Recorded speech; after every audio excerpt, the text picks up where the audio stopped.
Šiandien lūkesčiai jauniems specialistams kaip niekada dideli. Todėl aukštosios mokyklos studentai semėsi ne tik teorinių žinių, bet ir praktinių įgūdžių. Kaip tai vyksta, kviečiame žiūrėti reportaže. Aš studijuoju elektros ir automatikos įrenginius ir pasirinkau šią profesiją, nes tai yra vienas iš plačiausių spektrų, kurie labiausiai plečias. Ten tikrai yra įvairiapusiška profesija ir gali viską išmokti ir visur panaudoti. Šią studijų programą pasirinkau dėl to, kad senai jau žavėjo būtent viena iš kineziterapijos priemonių, tai masažas.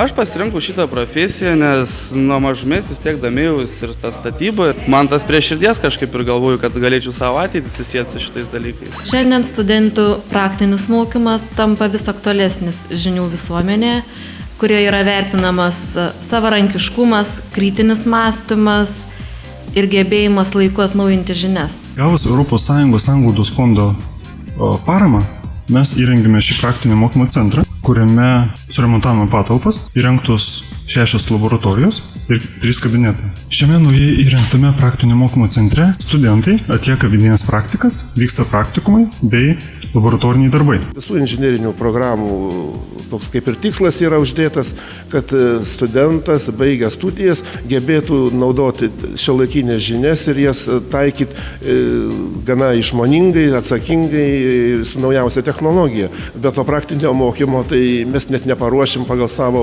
išsikeltų uždavinių, nes studijų programuose, bet kurio inžinerijoje įrašyta, turi būti studentas gebėti projektuoti, įdiegti ir eksploatuoti bet kurią inžinerinę sistemą.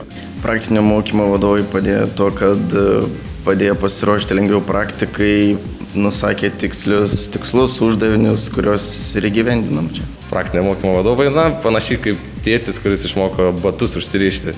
Jis tiesiog viską parodo nuo pat pradžių, kas neaišku, gali sustoti, grįžtis, vėl pradėti iš naujo, kažko nemokė. Praktinis mokymas, ko gero, prasideda jau pačiam pirmam kurse, praėjus bendruosius elektrotechnikos, elektronikos dalykus. Studentos pačios pirmosios žinios ir yra čia, kuriomis apčiuopiamai. O po to išėjęs į gamybinės praktikas 4, tai jau įmonėse jis ten palygina tą turimą mūsų techniką su įmonėse esančia. Man patinka praktiniai mokymai, nes juose gaunu prisiliesti prie tikrų dalykų, kurie man pravers gyvenime. Jų metu montuoju atsinaujinančių šaltinių modulius. Išmokstame susijungti vėjo jėgaines, elektros įrenginius, kurie gamina elektrą saulės pagalba. Mes dirbam su gniuždymo aparatais, lenkimo aparatais, su laboratorijos įranga per fizikos paskaitas. Ir atliekamas interviu su darbdaviais.